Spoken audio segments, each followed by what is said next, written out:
코로나19로 인하여서 우리가 영상 예배로 이렇게 드리게 됩니다. 대부분의 성도들이 가정에서 또 우리 지금 실시간 중계되는 것으로 보고 있을 거지만 이 자리에 나온 여러분들을 축복합니다. 함께 예배드리겠습니다. 하나님이여, 주는 나의 하나님이시라. 내가 간절히 주를 찾되 물이 없어 마르고 황폐한 땅에서 내 영혼이 주를 갈망하며 내 육체가 주를 앙모하나이다. 내가 주의 권능과 영광을 보기 위하여 이와 같이 성소에서 주를 바라보았나이다. 주의 인자하심이 생명보다 나음으로 내 입술이 주를 찬양할 것이라. 하나님은 영이시니 예배하는 자가 영과 진리로 예배할지니라. 아멘.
나보다 나를 잘 아시는 주님, 내가 주를 떠나 어디로 가겠나이까. 나 어딜 가든지 주의 손이 나를 인도하시며 주의 오른손이 나를 붙드시리라. 나를 창세전부터 계획하시고 지금까지 인도하시네. 하나님이여 주의 생각이 어찌 그리 보배로우신지요. 나의 생각보다 나의 뜻보다 더 크고 놀라우신 주님. 하나님이여 나를 살피사 나의 마음을 아시오니 나를 영원한 길로 인도하소서. 나보다 나를 잘 아시는 주님, 내가 주를 떠나 어디로 가겠나이까. 나 어딜 가든지 주의 손이 나를 인도하시며 주의 오른손이 나를 붙드시리라. 나를 창세전부터 계획하시고 지금까지 인도하시네. 하나님이여 주의 생각이 어찌 그리 보배로우신지요. 나의 생각보다 나의 뜻보다 더 크고 놀라우신 주님. 하나님이여 나를 살피사 나의 마음을 아시오니 나를 영원한 길로 인도하소서. 하나님이여 주의 생각이 어찌 그리 보배로우신지요. 나의 생각보다 나의 뜻보다 더 크고 놀라우신 주님. 하나님이여 나를 살피사 나의 마음을 아시오니 나를 영원한 길로 인도하소서. 나를 영원한 길로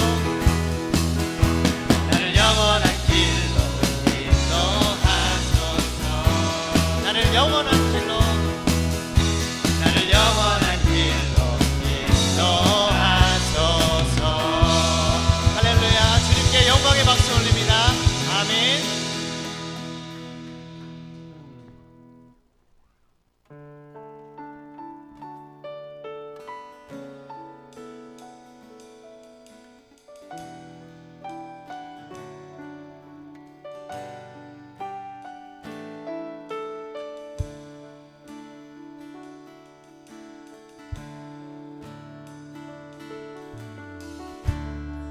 찬양의 열기 모두 끝나면 주 앞에 나와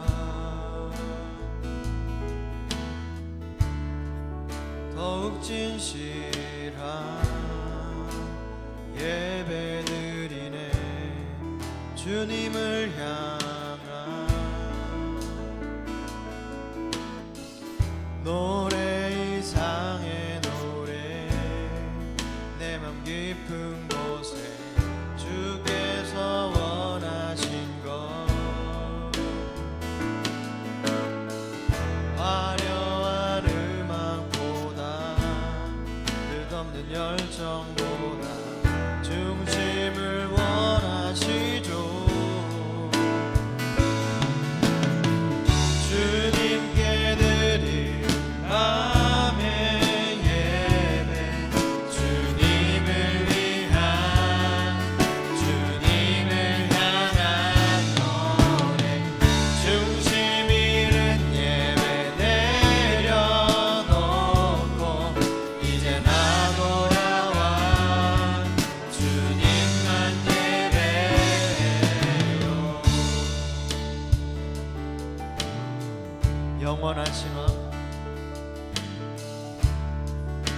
영원하신 마 표현치 못한 주님의 존귀 가난할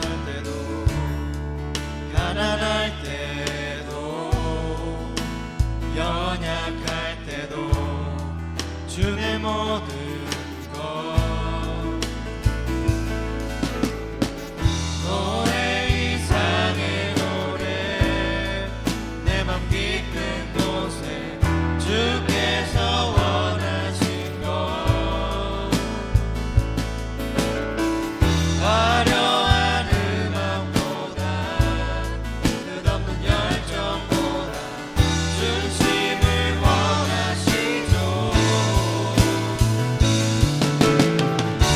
주님께 드릴 마음의 예배 주님을 위한 주님을 향한 노래 중심 잃은 예배 내려놓고 이제 나 돌아와 주님만 주님께 드릴 마음의 예배 주님을 위한 주님을 향한 노래 중심 잃은 예배 내려놓고 이제 나 돌아와 주님만 예배해요. 주님께 드릴 마음의 예배 주님을 위한 주님을 향한 노래 중심 잃은 예배 내려놓고 이제 나 돌아와 주님만 예배해요.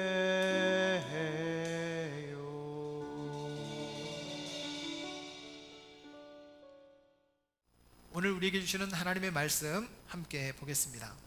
디모데후서 3장 15절부터 17절까지입니다. 제가 15절, 여러분들이 16절, 함께 17절을 읽겠습니다. 또 어려서부터 성경을 알았나니 성경은 능히 너로 하여금 그리스도 예수 안에 있는 믿음으로 말미암아 구원에 이르는 지혜가 있게 하느니라.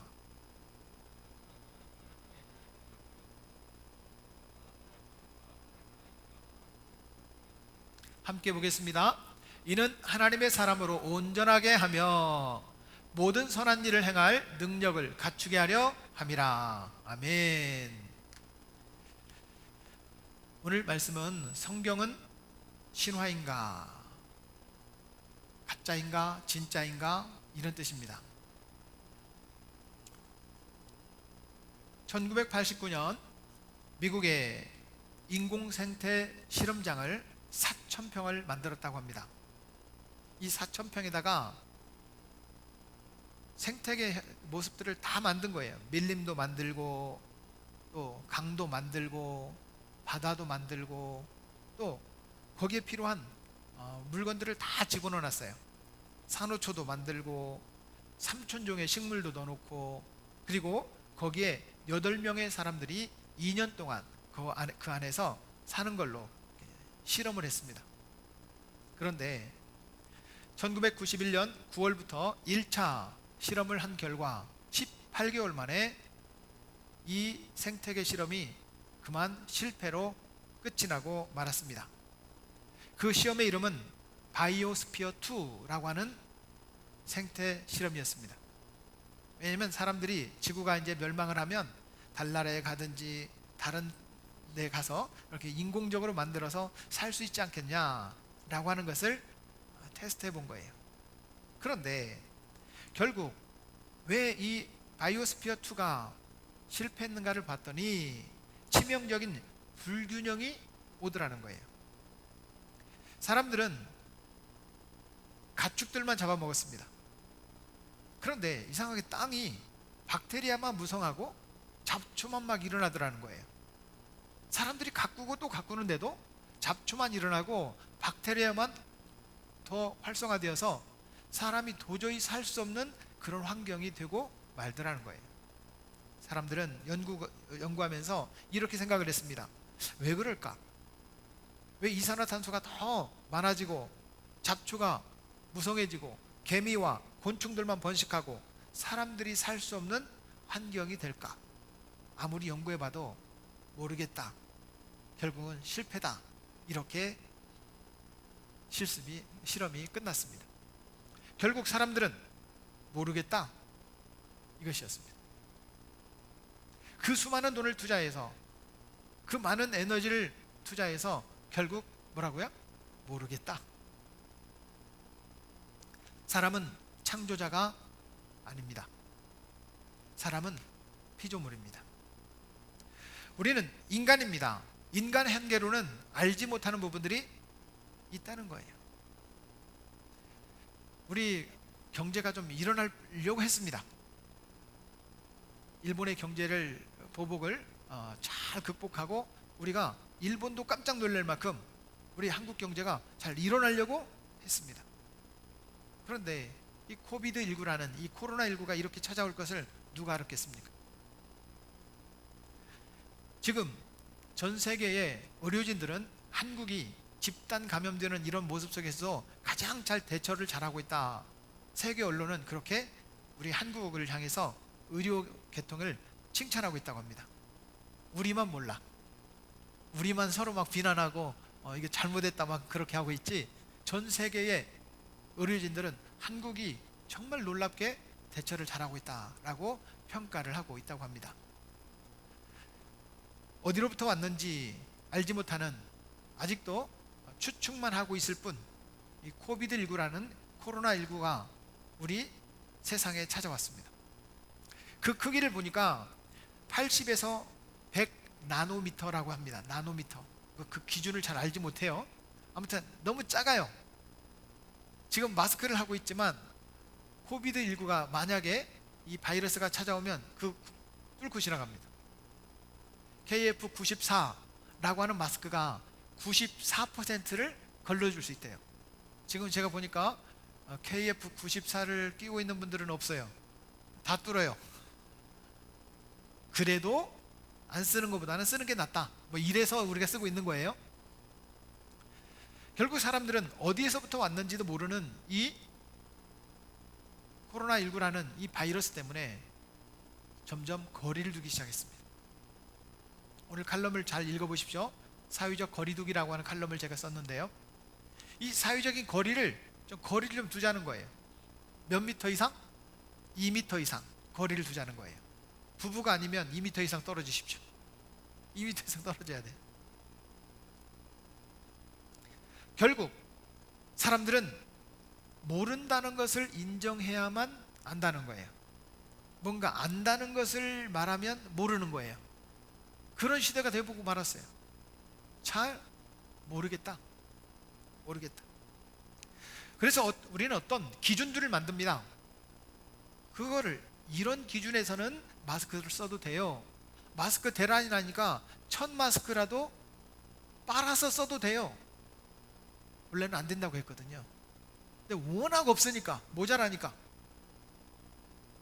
1000마스크라도 빨아서 쓰되 빨리 말리려고 전자레인지에다 넣지 말라는 거예요. 그냥 말리라는 거예요. 다양한 이야기가 나오지만 결국 인간의 능력으로는 한계가 느껴지고 잘 모르겠다. 이것이 결론이었습니다. 우리는 각자 그러므로 기준들을 정합니다. 어떤 기준을 정하느냐? 가능하면 가장 효과적이게 예방할 수 있는, 우리가 감염에 걸리지 않을 수 있는 가장 좋은 기준이 뭐냐? 이걸 정합니다. 오늘이 며칠이에요? 3월 8일. 3월 8일이라는 기준은 어떤 기준이냐면 1월 1일부터 3월 달 지나고 8일째 되는 날이라는 기준이 있죠. 그 기준이 언제예요? 1월 1일이죠. 그렇죠? 그럼 1월 1일은 어떻게 정해졌어요? 여러분, 1년이라는 기준의 첫째 날을 1월 1일 날로 우리가 정한 거예요. 그 전체의 기준은 1년을 365일로 정해서 태양을, 지구가 한 바퀴 도는 시간을 365일이라고 그래요. 그런데 365일이 1년이 아니에요. 천문학자들은 정확하게 시간을 태양 둘레를 도는 시간을 딱 재보니까 365일 5시간 48분 46.08초예요. 그러면 365일씩 이렇게 지나가면 5시간 48분 46.08초가 계속 남겠죠. 그리고 남는 것을 4년 동안 모아가지고 4년 만에 한 번씩 뭐가 돌아와요? 윤년이 돌아와요. 올해가 윤년이에요. 그래서 2월 달이 29일이 있는 거예요. 그런데 이러다 보면 시간이 또 조금씩 모자라요. 또 6시간이 되어야, 사실은 6시간이 되어야 4년이면 24시간이 되어서 하루를 더한 것이 맞는데 조금 모자라잖아요. 그래서 400년마다 한 번씩 윤년이 없어요.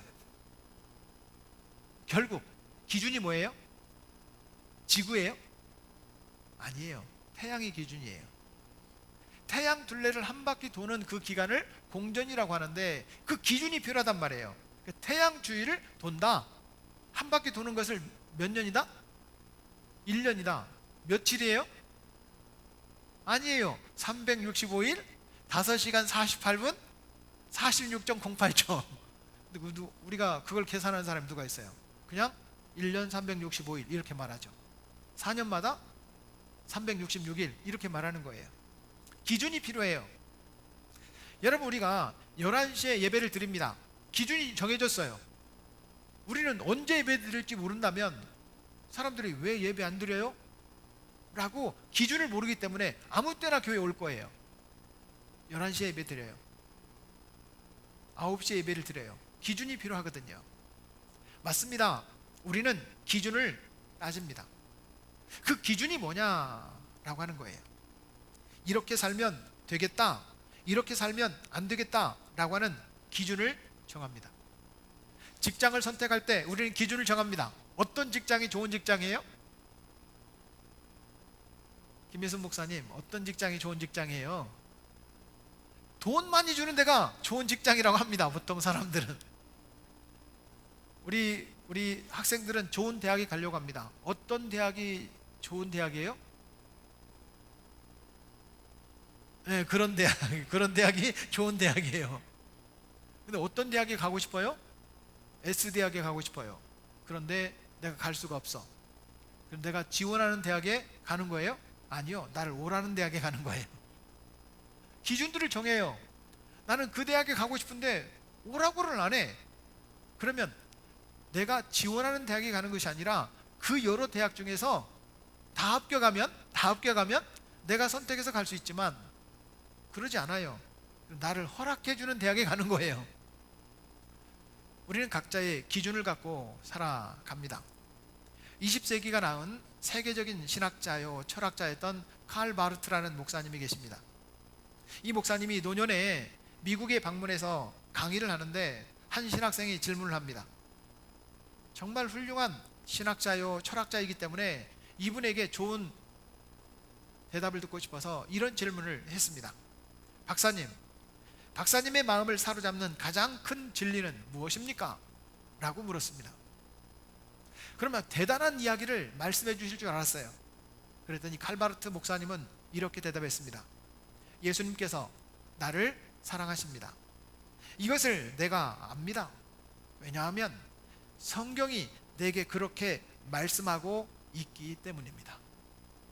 그렇게 훌륭한 신학자요 철학자였지만 그분의 기준은 바로 성경이었습니다.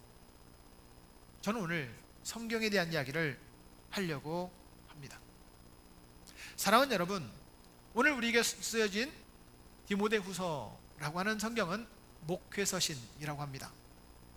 디모데라고 하는 목회자에게 바울 사도가 목회를 할 때 성경에 기준을 두고 성경의 기초에서 목회를 해라 라고 하는 그런 메시지입니다. 모든 성경은 하나님의 감동으로 된 것으로 구원에 이르는 지혜가 있게 한다 라고 얘기를 해요. 그래서 성경을 이야기하면 성경이 돈 버는 이야기를 말하고 있지 않습니다. 성경은 내 건강을 지키는 방법 말씀하고 있지 않습니다. 성경은 인공지능을 어떻게 우리가 연구해야 되는지 지식을 말하고 있지 않아요. 성경은 주식 투자로 어떻게 돈을 벌 수 있는지 비법을 말씀하고 있지 않아요. 코로나19를 어떻게 물리칠 수 있다, 이걸 성경이 말하고 있지 않아요. 성경은 어떤 기준을 말하고 있느냐면 구원에 이르는 지혜를 얻게 합니다. 어떻게 구원받을 수 있느냐, 이것을 성경이 말씀하고 있다는 거예요. 그렇다면 이 성경이 진짜냐 가짜냐, 꾸며낸 이야기냐 팩트냐, 성경이 과연 신화일까요? 여러분, 성경은 신화일까요? 첫째, 성경은 신화입니다. 예? 성경이 신화입니까? 예, 신화 맞습니다. 단군 신화 이런 이야기가 아닙니다. 성부, 성자, 성령, 하나님에 대한 이야기를 말씀하고 있다는 거예요. 그래서 성경은 시작부터 창세기 1장 1절에 이렇게 이야기를 합니다. 태초에 하나님이 천지를 창조하시니라. 신에 대한 이야기예요. 신학교에 들어가면 제일 먼저 배우는 전공이 신론이라는 게 있습니다. 신론. 저는 대단한 걸 배울 줄 알았어요. 그런데 신론을 배우면 배울수록 더 모르겠는 거예요. 여러분, 신학교 가지 마세요. 더 모르겠는 거예요. 결국 성경의 출발부터가 무슨 얘기를 하고 있냐면 하나님에 대한 이야기를 말씀하고 있는 거예요. 그러면 요한계시록 22장 21절, 성경은 어떻게 끝맺음을 하고 있느냐, 같이 한번 읽어볼까요? 주 예수의 은혜가 모든 자들에게 있을지어다. 아멘. 예수님 이야기로 끝맺음을 하고 있어요. 은혜가 아니면 안 된다는 거예요. 창세기 1장 1절부터 요한계시록 22장 1절까지 성경의 끝은 결국에는 신에 대한 이야기예요. 하나님에 대한 이야기란 말이에요. 신화 맞습니다. 단군 신화나 그리스 신화 같은 신화라는 뜻이 아닙니다. 하나님에 대한 이야기입니다. 그래서 성경의 핵심은 결국 예수 그리스도이십니다. 그 예수 그리스도가 가장 강조하는 것은 뭐냐면 사랑입니다. 그 사랑의 절정판은 바로 십자가입니다.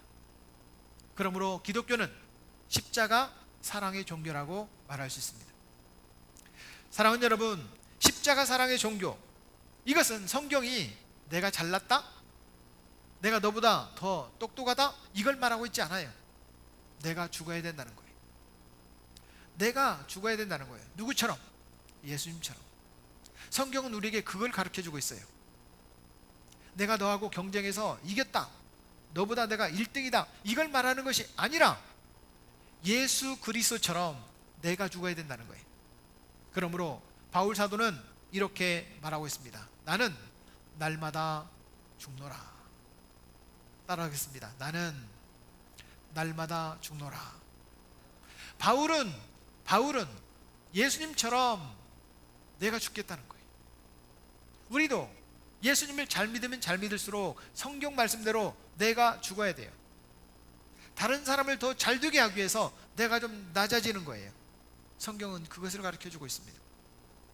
사랑하는 여러분, 예수님을 믿어서 더 잘 사는 것이 아닙니다. 예수님을 더 잘 믿으면 더 잘 믿을수록 더 낮은 자리로 내려가고 내가 더 죽는 거예요. 내가 죽어야 너를 살릴 수 있거든요. 요즘 공무원들이나 또 대구의 자원봉사로 지금 나가 있는 의료진들은 잠을 제대로 못 잔다고 합니다. 쪽잠을 자는 거예요. 쪽잠. 잠을 자면서도 마스크를 하고 있고, 방호복이 그렇게 덥다네요. 벗으면 온몸이 다 젖을 정도로, 화장실도 제대로 못 갈 정도로 그렇게 봉사를 하고 있다고 합니다. 우리 교회 공무원들이 많지 않지만 공무원 교회 못 오고 있잖아요. 기도하러도 못 와요. 자영업자들은 자영업자대로 물론 힘들고 어려운 것이 있어요. 하지만 내가 희생을 해야 다른 사람 살리겠다는 거예요. 마스크를 만드는 공장에서 24시간을 돌려도 우리나라에 1,400만 장밖에 생산을 못 해내요. 우리 국민이 5천만이에요. 그러니까 내일부터는 오부제라고 해가지고 마스크를 사고 싶어도 내가 태어난 1966년생이니까 1일자고 6자는 내일 사는 거예요. 2자하고 7자는 화요일날 사는 거예요. 제 아내는 목요일날 사는 거예요. 이렇게 정해놓은 거예요.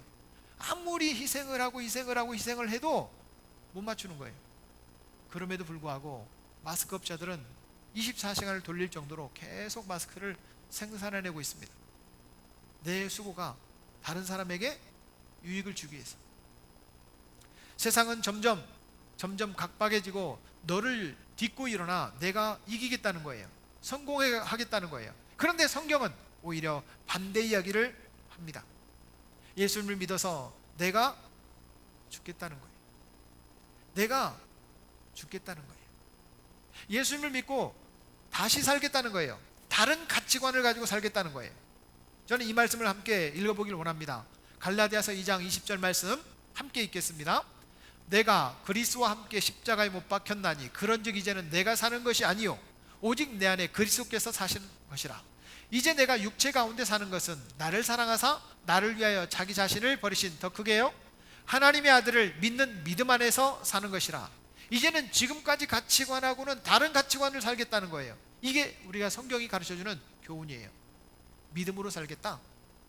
사랑하는 여러분, 믿음으로 삽시다. 세상적 똑같은 가치관으로 사는 것이 아니라 믿음으로 살겠다는 거예요. 두 번째는 신화가 아닙니다. 꾸며낸 이야기가 아니라는 사실입니다. 성경은 사실입니다. 팩트예요, 팩트. 성경은 꾸며낸 이야기가 아니고 상상한 얘기가 아니고 과학적 증거보다 훨씬 더 앞선 이야기인데 과학이 증명하고 있어요. 예를 들어 보면 이런 얘기예요. 첫째는 지구의 위치. 지구의 위치가 어떠냐? 욥기 26장 7절 말씀해 보면 성경이 이미 이렇게 얘기하고 있는 거예요. 땅을 아무것도 없는 곳에 매다시며, 여러분 아무것도 없는 공중에다가 지구를 매달아 놨다는 거예요. 이것을 욥기가 얘기하고 있는데, 욥기는 최소한 지금부터 한 3500년 전, BC 1500년 전에 기록된 그런 이야기입니다. 3500년 전에 이 지구가 끈도 없이 공중에 떠 있다는 것을 얘기하고 있어요. 이걸 언제 증명했냐면 만유인력이 발견된 지금부터 350년 전에 겨우 증명한 거예요. 과학이 증명하기 전부터 성경은 사실이었어요. 여러분, 지구가 떠 있어요? 지구가 땅에 붙어 있어요? 그 말이지 뭐. 여러분, 지구는 공중에 떠 있습니다. 이걸 성경이 이미 말하고 있어요. 맞습니다. 이 그림을 한번 보십시오. 이 지구는 끈이 없습니다. 그런데 엄청난 속도로 공중에서 돌고 있어요. 성경은 이미 3500년 전에, BC 1500년 전에 여러분 이것을 이야기하고 있어요. 17세기 뉴턴의 만유인력 법칙을 우리는 잘 아실 겁니다. 우리는 그것을 공부합니다. 그런데 과학이 증명했다고 해서 그걸 공부하는데 3500년 전에 성경에 이런 말이 벌써 기록되어 있다는 사실은 배우지 않습니다. 성경은 거짓이 아닙니다. 과학이 겨우 350년 전에 이걸 증명해 줬어요. 지구는 공중에 떠 있습니다. 두 번째, 물의 순환 주기가 성경에 이렇게 기록하고 있어요. 욥기 36장에 보면 그가 물방울을 가늘게 하시며 빗방울이 증발하여 안개가 되게 하시는도다. 그것이 구름에서 내려 많은 사람에게 쏟아지느니라. 이 말씀이 있어요. 여러분 생각해 보십시오. 비가 물방울이 가늘게 하늘로 올라가서 안개가 되고 그것이 모아져서 비로 내려오는 거예요. 다시 말하면 증발되어서 그것이 응축되고 응결되어 가지고 결국에는 강수가 내린다는 뜻이에요. 그림을 한번 보십시오. 여러분, 이 그림을 보면 물이 증발해서 여기에 뭉쳐져 가지고 이 뭉쳐진 구름들이 비로 내려오는 거예요. 이걸 욥기가 이야기하고 있어요. BC 1500년 전에, 지금부터 3500년 전에. 이걸 언제 증명을 했느냐 보니까 페로와 마리오트라고 하는 사람이 실험으로 증명을 했어요. 지금부터 한 350년 전 뉴턴의 시대에 페로와 마리오트라는 사람이 겨우 증명을 했어요. 사랑하는 여러분, 과학이 겨우 성경을 증명하고 있는 거예요. 성경은 꾸며낸 이야기가 아닙니다. 우리가 모를 뿐입니다. 세 번째는 지구의 구조입니다. 지구가 어떻게 생겼느냐? 욥기 28장 5절. 음식은 땅으로부터 나오나 그 빛은 불처럼 변하였도다. 여러분, 이 멘틀에, 이 핵에 보면 지구의 구조가 지각, 멘틀, 의핵, 내핵이 있는데, 이 지구는 만약에 그 열기가 식으면요, 지구는 얼어 죽습니다. 근데 이걸 어떻게 알아요? 성경은 이미 BC 1500년 전에 이것을 설명하고 있는데, 겨우 19세기에 걸쳐서 지구의 지각 구조를 겨우 인간들은 알게 됐다고 합니다. 헛된 이야기가 아니라, 이것은 신화가 아니라 사실, 팩트입니다. 성경은 하나님께서 우리에게 가르쳐준 기록이고 사실입니다. 사랑하는 여러분, 성경이 신화라고 믿어진다면 여러분 더 자세히 읽어보십시오. 동경대학의 야나기 총장님이 취임식을 했습니다. 야나기 총장님은 크리스천이었어요. 취임식 때 이렇게 연설을 합니다. 여러분, 저는 동경대학을 앞으로 성경적 가치관으로 이끌어 가겠습니다. 동경대학은 우리나라의 서울대학과 같은 그런 대학입니다. 보통은 총장님이 아무리 실수를 하고 말을 잘못해도 연설을 할 때는 질문을 하는 게 아니거든요. 그런데 물리학자인 운천 교수가 기분 나빠가지고 손을 들었습니다. 총장님, 아니 우리가 기독교 대학입니까? 왜 성경적인 가치관으로 이 대학을 이끌어간다고 말씀하십니까? 기분 나쁩니다. 이 얘기를 한 거예요. 그랬더니 야나기 교수님이 운천 교수에게 이렇게 말합니다. 혹시 성경을 한 번이라도 읽어본 적이 있으십니까? 없습니다. 그러면 성경을 한번 읽어보시고 왜 제가 그런 말을 했는지 한번 알아보시죠. 기분 나빠가지고 그 자리에 박차고 일어났어요. 운천 교수가 총장이 새로 부임을 하는데 무슨 성경적 방식으로 학교를 이끌어 간다고? 그래서 성경을 막 꼼꼼히 읽었습니다. 기분 나쁜 거예요. 아무리 읽어도 무슨 말인지 모르겠네. 계속 읽었어요. 계속 읽었어요. 잠언, 시편 여기를 읽어보니까 성경도 꽤 괜찮네? 이런 생각이 들었습니다. 드디어 신약 성경을 읽다가 누가복음을 읽을 때쯤 십자가에 못 박혀 달리신 예수님이 갑자기 확 믿어지는 거예요. 이 운천 교수가 야나기 교수님에게 사표를 냈습니다. 나도 예수 믿겠습니다. 내가 미국에 가서 신학을 제대로 공부하고 오겠습니다. 그리고 운천 교수는 동경대학에 교수직을 내려놓고 미국에 가서 신학을 공부하고 목사님이 되어서 일본에 다시 돌아와 훌륭한 목사님이 되었다. 그런 이야기가 있습니다. 성경은 사람을 변화시키는 그런 능력이 있습니다. 사랑하는 여러분, 그렇다면 성경이 우리에게 무엇을 가르쳐주고 있기 때문에 이렇게 사람이 변할 수 있는 것일까요? 성경은 우리에게 이것을 가르쳐주고 있습니다. 첫째, 믿음으로 구원에 이르게 합니다. 오늘 15절 하반절 말씀에 보면 성경은 능히 너로 하여금 그리스도 예수 안에 있는 믿음으로 말미암아 구원에 이르는 지혜가 있게 하느니라 라고 말씀하십니다. 믿음으로 구원을 받게 하기 위해서 성경이 기록되었다라고 하는 거예요. 믿음으로 구원에 이르게 한다는 건데, 그러면 믿음이 뭐냐는 거죠. 성경은 이렇게 말합니다. 믿음이 없이는 하나님을 기쁘시게 하지 못하나니. 다시 말하면 믿음이라는 것은 하나님을 기쁘시게 하는 도구라는 거예요. 여러분, 예수님 믿습니까? 그 믿음이 하나님을 기쁘게 하는 줄로 믿습니다. 그 믿음으로 살아갈 수 있기를 바랍니다. 또한 그 믿음을 가진 사람에게 하나님은 뭘 주신다고요? 상 주시는 이심을 믿어야 할지니라. 우리가 믿음을 가질 때 하나님께서 상을 주신다는 거예요. 바로 이것을 가르쳐 주는 것이 성경이에요. 사랑하는 여러분, 구원에 이르는 것은 바로 믿음을 갖게 하고 그 믿음 때문에 우리가 상을 받게 하는 이 사실을 가르쳐 주기 위하여 기록된 이 성경 말씀, 우리를 구원으로 이끌어 주시는 줄로 믿습니다. 두 번째, 성경은 하나님의 감동으로 되었다는 것을 가르쳐 줍니다. 오늘 16절 말씀을 다시 한번 읽겠습니다. 함께 읽겠습니다.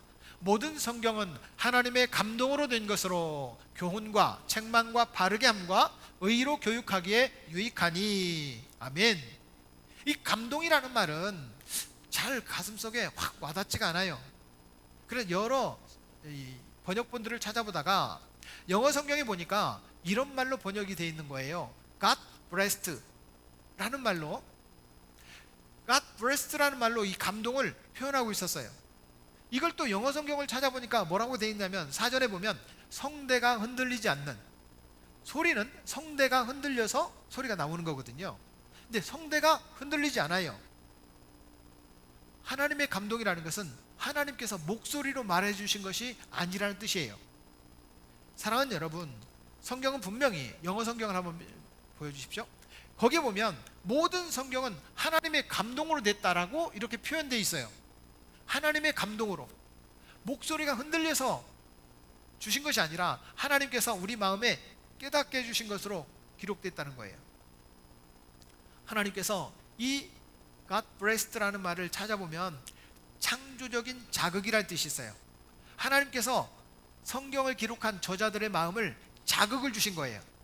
그 자극을 주셔서 그것을 쓰게 만든 거예요. 그러면 하나님께서 얘들아 내가 말하는 대로 받아 적어라, 받아 쓰기를 한 게 아니라 하나님께서 그 마음에 창조적인 자극을 주셔서 성경을 기록하게 만들었다는 거죠. 성경에 저자는 분명히 있습니다. 창세기 모세가 썼어요. 네, 모세가 썼는데 하나님께서 창조적인 자극을 주셔서 모세가 쓰게 만들었다는 거예요. 그러므로 이 성경은 저자는 모세일지 몰라도 이 말씀은 누구의 책이다? 하나님의 책이다 라고 하는 것을 가르쳐 줍니다. 사랑하는 여러분, 하나님의 감동으로 된 것, 영감을 주셨다는 것, 우리도 그 하나님의 영감을 받으시길 바랍니다. 하나님께서 창조적인 자극을 주시길 바랍니다. 코로나19 바이러스를 여러분 우리가 발견을 했어요. 그것을 이길 수 있는 창조적인 자극이 있어서 백신이 개발되기를 바랍니다. 설교 준비를 하다가 이 코로나19 때문에 우리가 함께 예배도 제대로 못 드리잖아요. 그래서 이걸 좀 연구를 해보니까 기자들이 너무너무 잘 써놨어요. 중국에 코로나19라고 하는 바이러스를 우리나라에 가져온 거예요. 그래서 우리나라 의료진들이 그걸 연구를 했는데 코로나19에 감염됐는지 안 됐는지를 보통은 하루가 걸려요. 이거를 우리 연구진들이, 의료진들이 빨리 연구를 해가지고 6시간 안에 이게 진단이 되는 이 진단 키트를 만든 거예요. 우리나라 대단한 거예요. 우리나라는 16만 원밖에 안 들어가요, 진단하는데. 일본은 86만 원 들어가요. 미국은 400만 원 들어가요. 물론 의료체계의 구조 때문에 그렇습니다. 우리나라 좋은 나라예요. 여러분 지금 수고하고 있는 분들에게 막 비판하지 말고 박수만 쳐주세요. 잘한다, 의료진들 잘한다, 공무원들 잘한다. 비판하는 것은 다 끝나고 나중에 비판합시다. 비판할 거는 신천지밖에 없어요. 여러분, 하나님의 말씀은 하나님께서 창조적인 자극을 주셔서 기록되었다면 우리도 하나님께서 주시는 그 창조적인 자극, 하나님께서 자극을 주시는 그 자극을 우리도 품을 수 있기를 바랍니다. 그래야 이 말씀이 깨달아지는 거거든요. 하나님의 감동으로 기록되었습니다. 세 번째는 우리를 하나님의 사람으로 만드는 도구가 바로 성경이라는 거예요. 하나님의 사람으로 만들어 간다는 거예요. 그러면 하나님의 사람이 뭐냐? 첫째는요, 온전하게 한다 라고 기록하고 있는데, 오늘 17절 상반절 말씀에 보면 이는 하나님의 사람으로 온전하게 하며, 우리는 예수님을 믿습니다. 하나님의 사람이에요. 하나님의 사람이 온전하게 만든다는 거예요. 이 온전하다는 말이, 여러분, 저는 이 성경을 찾아보면서 너무 재밌는 거예요. 온전하다는 말이 thoroughly라고 하는 그런 그 영어를 쓰고 있는데, 온전하게 한다라는 말은 디모데후서 3장 17절 이 말씀에 온전하게 하며 라고 하는 말은 철두철미하게 완벽하게 만든다는 거예요. 성도들이 좀 온전하게, 바르게, 완벽하게, 제대로 살도록 만들어준다는 거예요. 뭐가요? 뭐가? 성경을 늘 읽고 성경 말씀대로 살면 온전하게 된다는 거예요. 완벽하게 된다는 거예요. 제대로 살게 된다는 거예요. 그래서 고린도후서 5장 17절 말씀에 보면 이렇게 말하는 거예요. 그리스도 안에 있으면 우리는 새로운 피조물이라. 새로운 피조물이라. 영어 성경을 한번 보여주십시오. 거기 보면 새로운 피조물을 new creation이라고 돼 있는데, 다시 말하면 하나님께서 처음에 창조하셨던 그 창조물이 아니라 새로운 창조물이 된다는 거예요. 그때는 불완전했는데 이제는 완벽하게 만들 수 있다는 거예요. 여러분, 예수님을 믿음으로 예수님 안에 있으면 새로운 피조물이 되는 줄로 믿습니다. 우리를 그렇게 만드는 도구가 뭐다? 성경이라는 거예요. 성경이라는 거예요. 우리를 온전한 도구로 성경이 만들어 가주실 줄로 믿습니다. 두 번째는 선한 일을 행할 능력을 주신다는 거예요.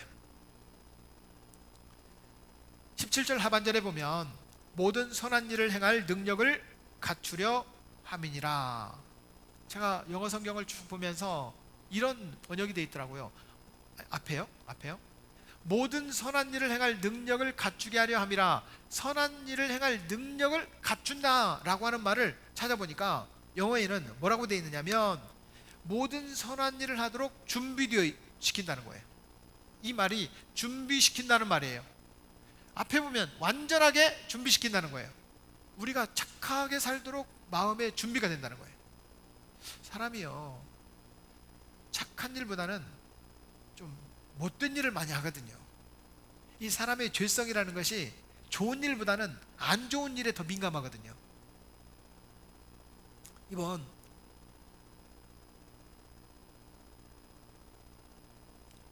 코로나19 때문에 전국에 있는 의료진들 가운데 많은 사람들이 대구에 봉사를 가겠다, 자원봉사를 신청을 했어요.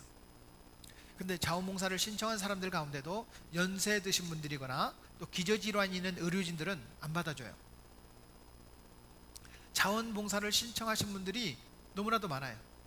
대구의사협회 회장님이 대구에 지금 의료진들이 너무나도 부족합니다. 와서 좀 도와주십시오.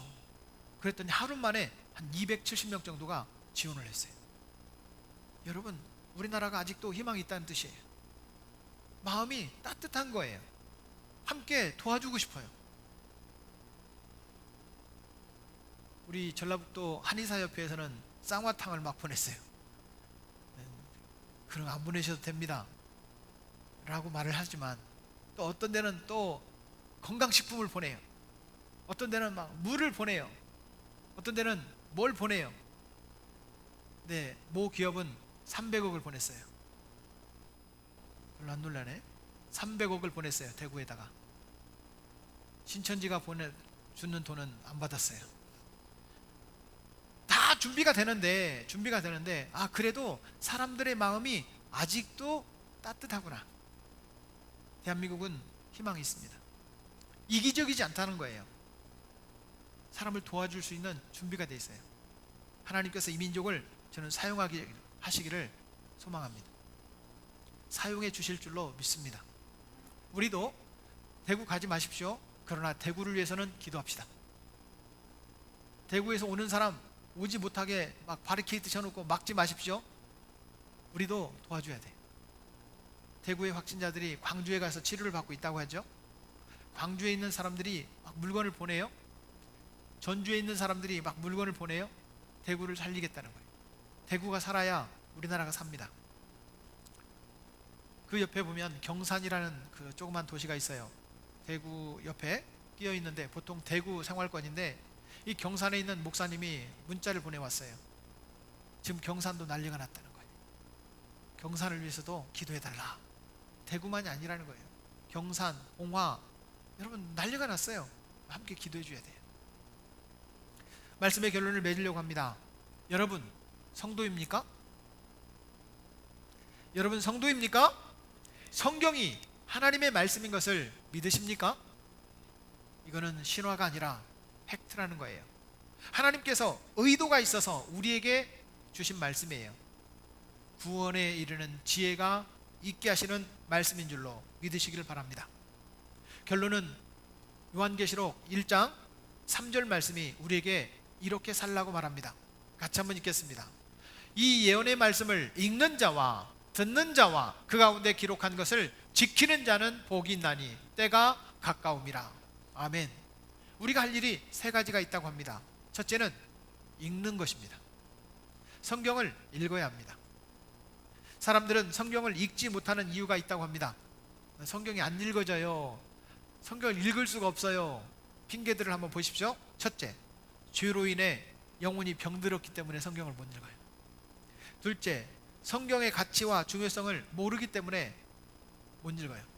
셋째, 성경은 아무나 읽을 수 없는 책으로 알고 있거나 무의미하고 지루한 책으로 알고 있기 때문에 성경을 못 읽어요.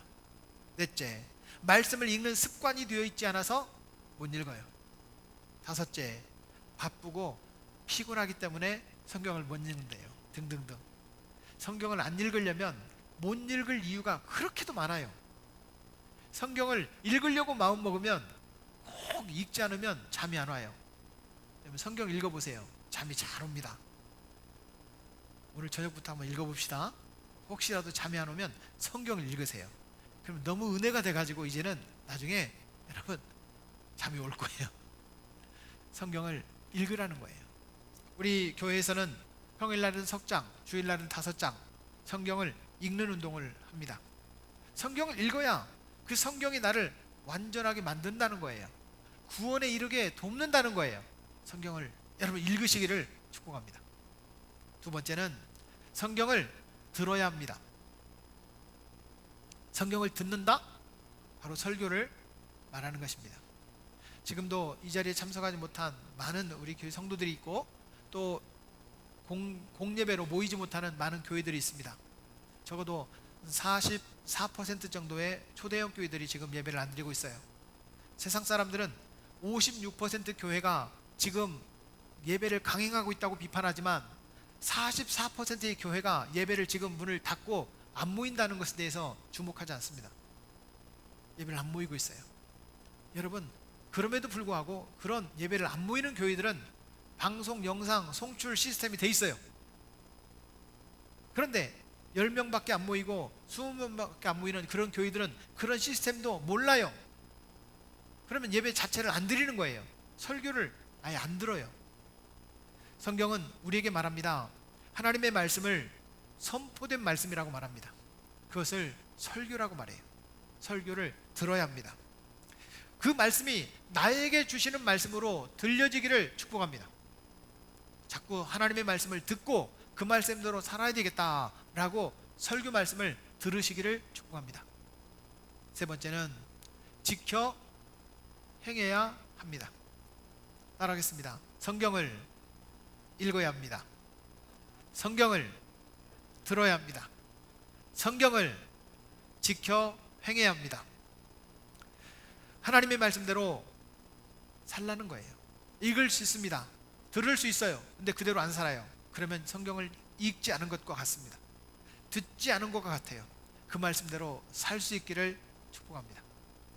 사랑하는 여러분, 성경은 내 삶 속에서 그 말씀대로 순종하겠다라고 결단하는 거예요. 성경 말씀이 거짓말하지 말라, 거짓말 안 해야 됩니다. 신천지는 처음부터 끝까지 다 거짓말이에요. 이미 공무원들이 다 발견하면 그때야 근거를 내놔요. 발견하기 전에 내놔야 그래야 이 감염 경로를 파악하고 차단을 시킬 수 있죠. 대구의 모 아파트는 통째로 신천지 교인이에요. 난리가 났어요. 미리 말을 해줬으면 그걸 차단하고 더 이상 그 확진자가 확장되지 않도록 여러분 막았을 거예요. 발견되고 나면 저도 신천지 교인이에요 이렇게 말하는 거예요. 어느 종교도 거짓말을 가르치진 않습니다. 신천지를 빼놓고는. 그리고 이상한 말을 씁니다. 그것이 모략이라나? 사랑하는 여러분, 거짓말하지 맙시다. 성경이 그렇게 말씀하시면 우리도 거짓말 안 하려고 몸부림을 쳐야 됩니다. 사랑해라! 성경이 말씀하시면 사랑하려고 몸부림을 쳐야 돼요. 이것이 우리에게 지켜 행하는 것입니다. 어쩌면 100% 순종할 수 없다 할지라도 우리는 성경 말씀대로 살려고 몸부림치는 성도가 되기를 주의 이름으로 축복합니다. 우리는 성도입니다. 성도는 하나님의 말씀, 성경 말씀대로 기준을 삼고 살아가는 분들입니다. 성경 말씀을 읽고 설교 말씀을 듣고 성경 말씀대로 지켜 행하는 성도가 되기를 바랍니다. 그러면 성경은 어떤 약속을 하고 있느냐? 복을 주실 거라고 말씀하십니다. 성경은 복을 주실 거라. 왜냐? 때가 가까웠기 때문이다. 성경을 괜히 귀찮게 하려고 우리에게 주신 것이 아니라 성경을 읽고 성경을 듣고 성경을 지켜 행할 때 하나님께서 우리에게 복을 주시겠다는 거예요. 이미 창세기 12장 2절에 아브라함에게 약속하신 말씀이에요. 너는 복이 될지라. 따라하겠습니다. 너는 복이 될지라. 그러려고 성경이 하나님께서 우리에게 주신 거예요. 규칙을 정하고 법칙을 정하고 귀찮게 하려고 하는 것이 아니라 우리를 복되게 하려고 성경 말씀을 주셨다는 거예요. 신화가 아닙니다. 예수님을 믿고 성도가 된 여러분, 우리는 하나님의 말씀을 읽읍시다. 설교를 들읍시다. 그 말씀대로 지켜 행하는 한 주간이 되기를 바랍니다. 성경은 나를 위한 것이 아니라 너를 위한 것이라면 이번 한 주간도 대구 경북 지방을 위해서 코로나19를 물리치기 위해서 정말 불철주야 수고하는 의료진들을 위해서 공무원들을 위해서 기도합시다. 예배를 제대로 드리지 못하는 이런 상황 가운데 있는 한국교회를 위해서 함께 기도해 주시기를 바랍니다. 하나님께서 이런 모든 어려운 사태를 능히 이기게 하실 줄로 믿습니다.